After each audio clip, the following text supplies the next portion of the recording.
In August 1873, the relentless drought had ravaged the land of New Mexico, leaving it brittle and cracked like ancient bones forgotten in the sun. The wind barely stirred, moving across the prairie in slow, weary sighs, lifting dust only enough to remind the few that remained that nothing held fast here for long. Amidst this arid wasteland, a pregnant widow named Sarah Bellamy worked tirelessly digging a well alone in the oppressive heat. Her dress clung to her sweat-soaked body, her hands blistered from the strain, and her belly heavy with the weight of 7 months of life. With every swing of her worn pickaxe, a dull thud echoed as it struck the sun-baked earth. Each blow reverberated through her shoulders, but she didn't stop. Her breath came in ragged gasps, and her cracked lips screamed for water, but she continued undeterred, digging into the stubborn silence of the land. Help me with a like and a subscribe to motivate me to make better videos, and don't forget to comment which country you are from. Then a rhythmic sound of hooves broke the silence, and soon a figure appeared on horseback at the edge of her property. The man was older, weathered by years of hard living, and he carried a rancher's hat that shaded his eyes. With a dry laugh he spoke, "Well, lady, this dirt's thirstier than hell itself."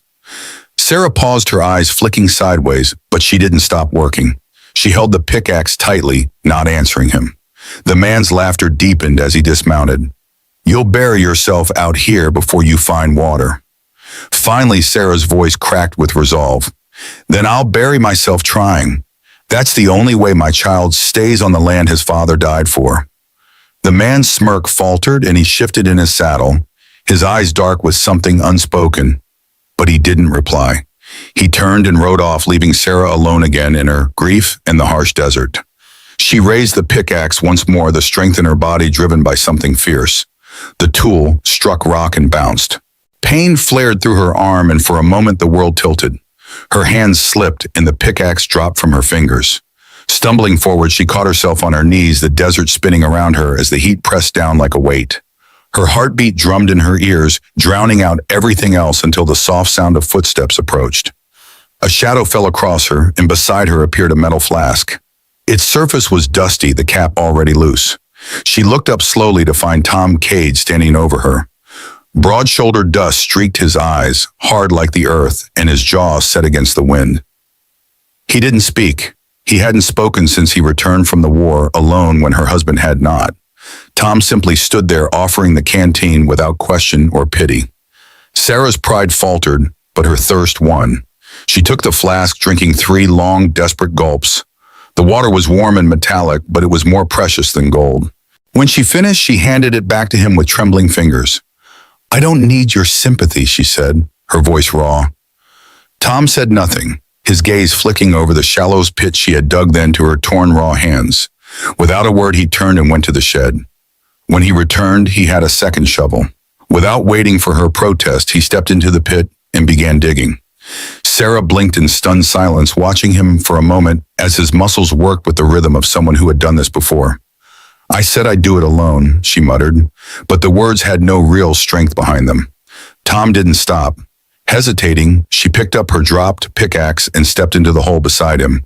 "If you're going to be here," she said, not quite meeting his gaze, "I set the pace." He paused, briefly meeting her eyes, and though he didn't smile, something in his eyes softened. Then he resumed digging, and after a beat, so did she. Tom Cade had been a ghost long before Sarah ever saw him on her land. He lived alone in the hills east of the Bellamy place, beyond the dry creek where even cactus refused to grow. People said he hadn't spoken since the war, and most had stopped trying to make him. Some whispered he was half wild, others murmured about a woman he lost. But Sarah knew the truth, or at least the part that mattered.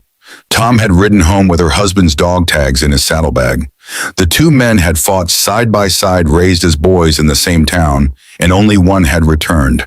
Not with fanfare, not with tales of glory, but with nothing more than silence and a wound that never fully healed. He hadn't come to save her. He never claimed to be her savior. He had simply shown up before dawn without fanfare and began digging beside her. No words, no explanation, just the soft scrape of shovels against stubborn earth and the rhythm of 2 people fighting for something impossible because the alternative was worse. They worked in tandem, barely speaking. At first, Sarah kept her eyes on him when he wasn't looking, cautious, unsure of his presence. He moved with purpose, not speed, never pausing to wipe sweat or rest unless absolutely necessary. When her belly cramped from the strain, he adjusted the ladder so she wouldn't have to stretch. When her hands blistered, he left a pair of old gloves on the nearby fence post without a word. By the third day, she no longer flinched when he handed her tools. By the fifth day, she started leaving a second tin cup on the porch railing at sundown. Each evening, he would drink his water, nod once, and walk back across the dust. He never asked her to stay. He never offered. But he came back day after day. It unsettled her. That kind of consistency, no obligation, no reward, just his presence. One afternoon, after hours of digging through stubborn clay that chipped their blades, Sarah leaned on her shovel and finally broke the silence. "Why are you here, Tom?" The sun hung low in the sky, painting the horizon in shades of fire. His face streaked with dirt barely moved. "I mean it." She pressed her voice sharper now. "You don't owe me anything, and I didn't ask for this." Still no reply. She exhaled sharply and dropped her shovel. "If this is about pity or guilt or some ghost between you and him." Tom's unreadable eyes locked onto hers. Slowly he crouched down, pressing his palm flat against the cracked earth. He held it there for a long moment, the gesture deliberate, quiet. After a pause, he lifted his hand and gently tapped the dirt twice with his fingertips. Sarah stared, and then it clicked. She understood. "He's still here," she whispered. Tom nodded once. The air between them shifted thick with something unspoken. Something settled in her chest. Grief maybe, but not the sharp kind. A grief that could be touched, one that didn't scream, but simply sat with you and waited. She bent down, placing her hand beside his where the earth had been. For a moment, neither of them moved. Sarah stood, wiped her eyes roughly with the back of her wrist, and picked up her shovel. "We dig," she said, her voice steady. Tom followed, silent as ever, but now she no longer needed words from him. She knew what he would say. The desert had a way of keeping its secrets. It didn't scream its grief or shed tears for what had been lost. Instead, it buried memories beneath dust and silence, beneath cracked stones and heat-hardened ground, until only those who had endured its harshness could feel the deep ache it left behind. In this land, sorrow didn't fade. It sank deeper, and only those willing to dig could hope to touch it again. As the morning sun began its slow, unforgiving climb over the hills, Sarah Bellamy dug. Every movement was deliberate now, shaped by repetition and pain. Her arms no longer protested the weight, her back no longer flinched at the strain. Her breath came measured, setting the rhythm for each rise and fall of the shovel. But her thoughts weren't on the well or the scorching sun or the thirst gnawing at her throat. They were with James. She remembered the first time she saw him, not in uniform but in dust-covered boots, in a clean shirt, walking up the path to her father's house with the confident air of someone who had seen hell and chosen to smile anyway. He looked thinner than she remembered, harder around the eyes, but his crooked grin was still there, still boyish. He kissed her hand right in front of her father and asked if she still liked wildflowers. She had laughed, half annoyed, half flattered. "Nothing grows out here," she had said. And James, always the dreamer, had replied, "Then we'll make it grow." They built a home on ground that didn't want them. They built it with borrowed nails and stubborn hearts. Sarah had never seen anyone work like James did, not with desperation, but with belief. He believed in honest sweat. He believed in this land even when the rains failed. He believed in her. Their first year had been hard, the second harder, but it was theirs. She could still see moments like sketches in her mind, James chopping wood in the cold until his breath came out in steam, dancing with her in the parlor, while the wind howled outside, no music but the one only they could hear, bickering over the fence posts, then making up behind the barn, with laughter echoing across the emptiness. They loved hard. They fought fairly. They believed in the life they were building, even when the well went dry the first time, and the food had to be rationed. Then came the fire. It began with a spark from the blacksmith's forge in town. A gust of wind caught the canvas roof of the water depot. In minutes, flames roared high, devouring wood, exploding barrels, and sending people running. Sarah had been home folding linens when she heard the rider shouting. She dropped everything and ran. By the time she arrived, the fire had been beaten back, but the depot was little more than smoldering ruins. James lay beneath the west wall, his arms locked around another man's body, shielding him from the collapse. That man had been Tom Cade. She hadn't seen him in almost a year. He had served alongside James, had come back from the war, quieter, more distant. Tom had always been hard to read, but loyal in a way few understood. When Sarah saw him kneeling by James's body, soot on his face and blood on his shirt, he didn't cry. He just stared. The look in his eyes wasn't grief. It was something deeper, something heavier. It was the look of a man who had lived when he shouldn't have. Tom disappeared after the burial, vanishing into the desert like it had called him home. And Sarah, broken and heavy with the child James had left behind, assumed she would never see him again.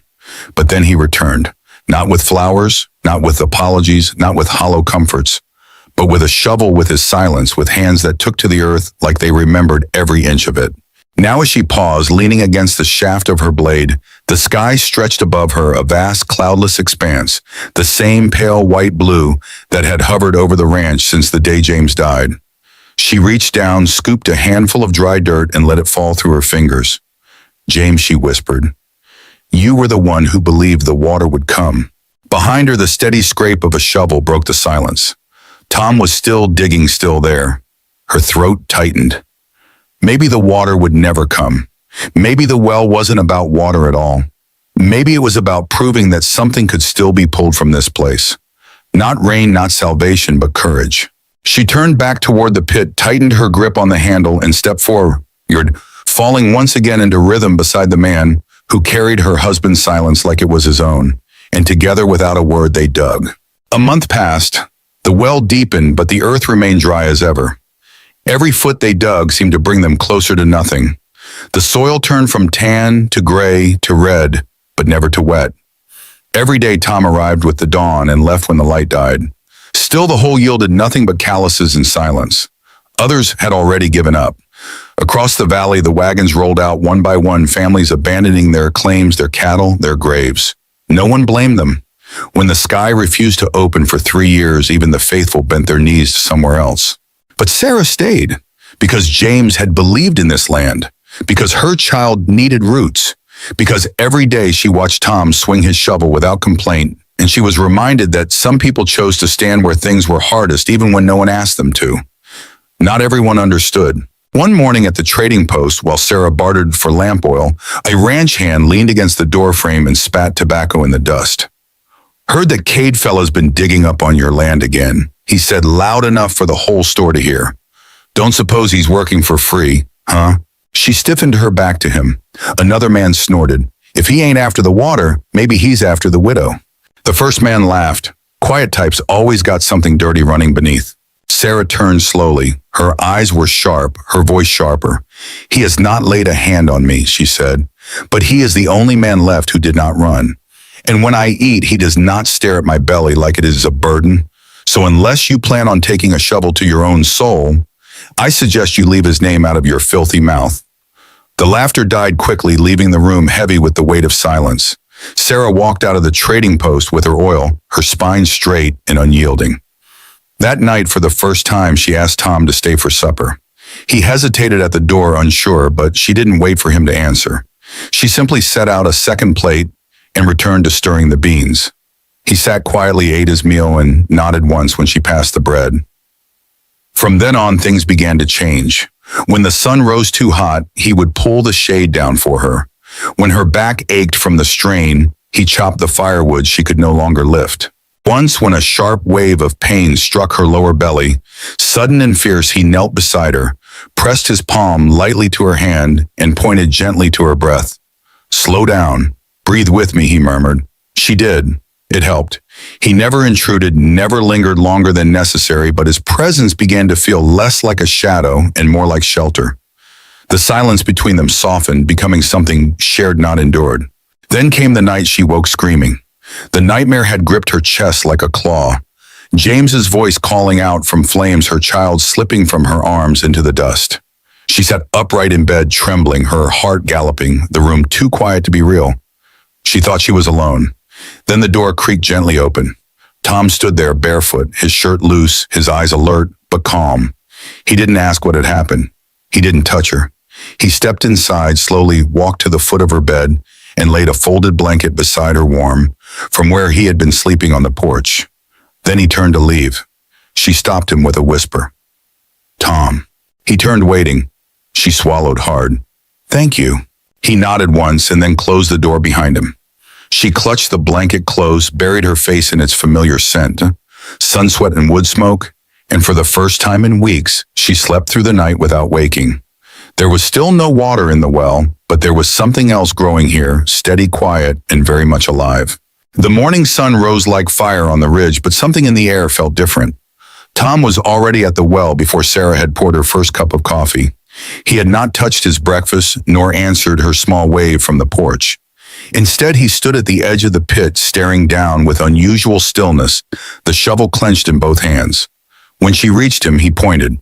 The soil 5 feet down had darkened not much, just a shade richer, enough moisture to make it cling to the blade instead of falling like dust. She knelt beside the hole, pressed her palm to the dirt. It was cool, damp. Her heart thundered. "Is it real?" she whispered. Tom didn't reply. He simply started digging harder, faster.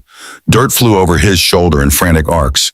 Sarah tried to stop him, tried to say they could pace themselves, but he was already lost to motion.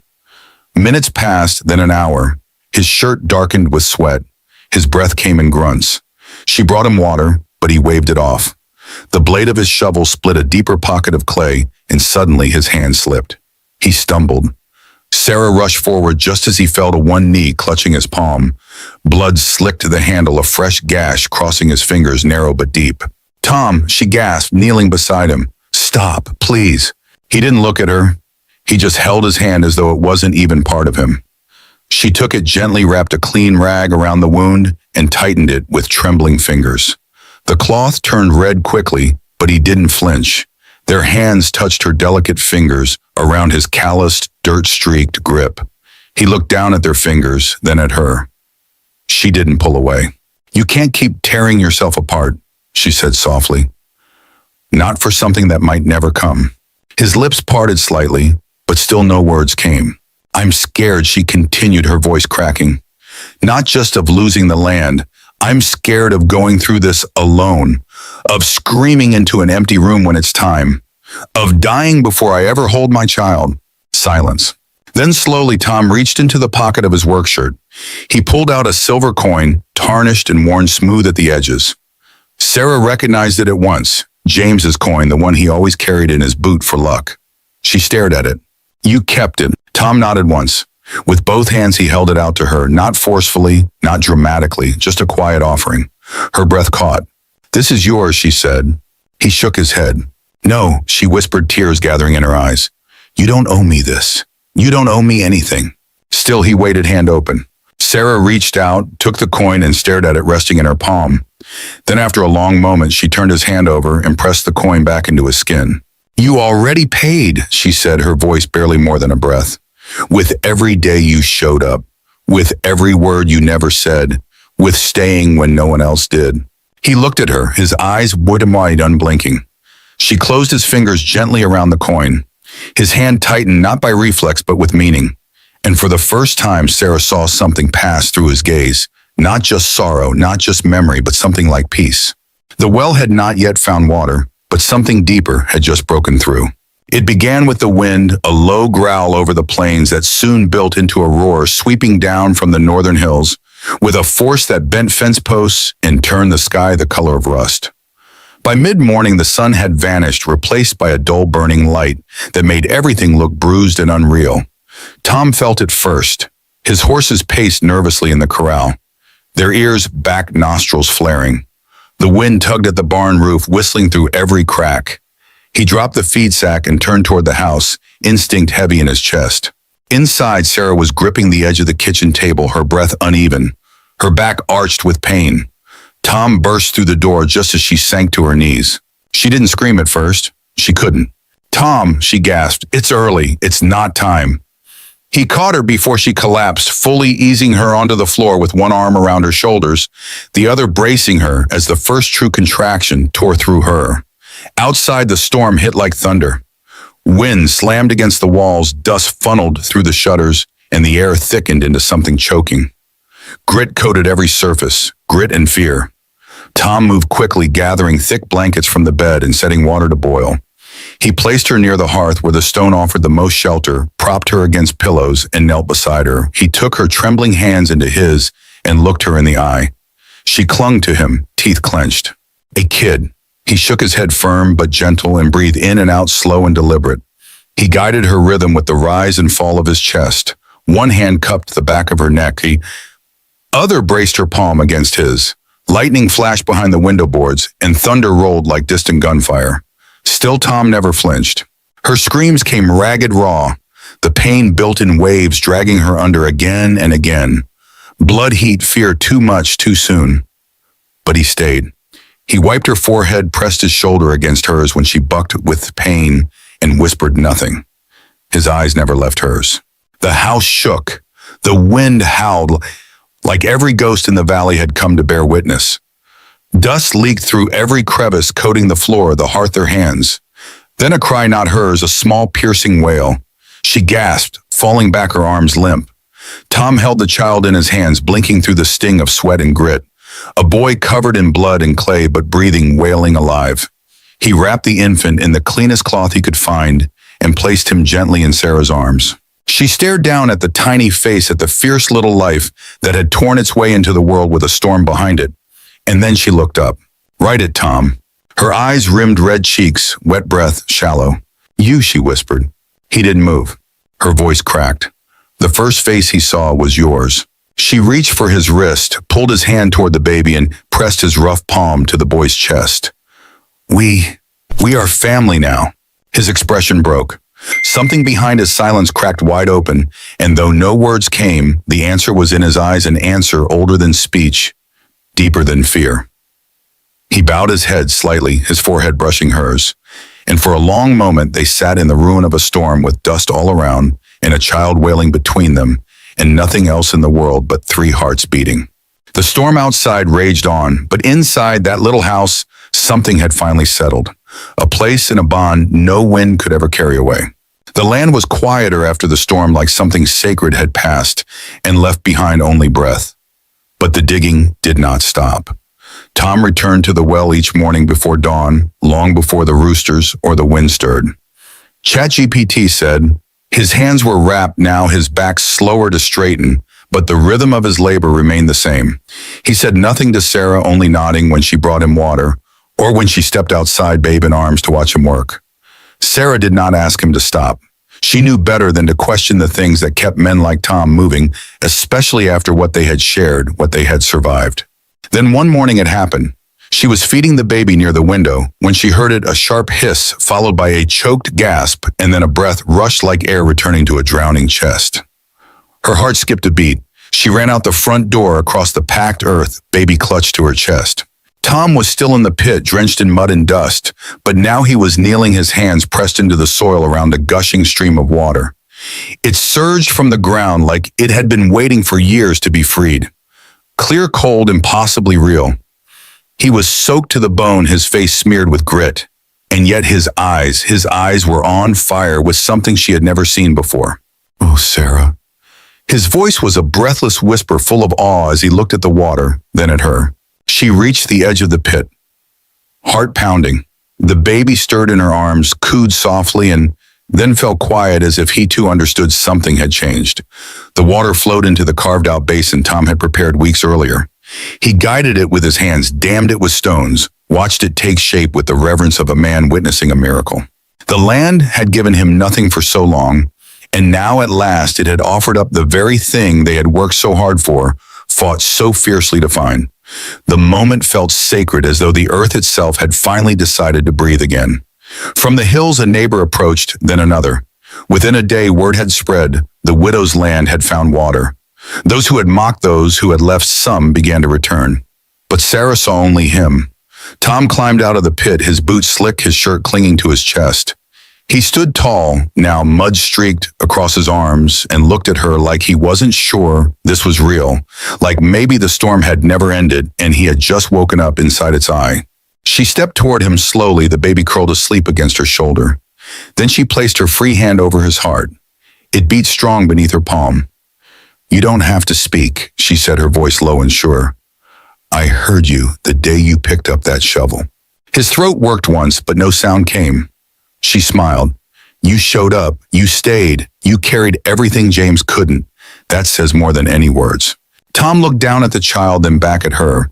His lips parted, not to speak, but to breathe deep, full, the kind of breath that comes only after a long, long silence. And in that breath was all she needed to know. The earth had finally given, and so had they. 1 year later, the well still flowed. The water came clean and steady, feeding the fields that had once turned to dust.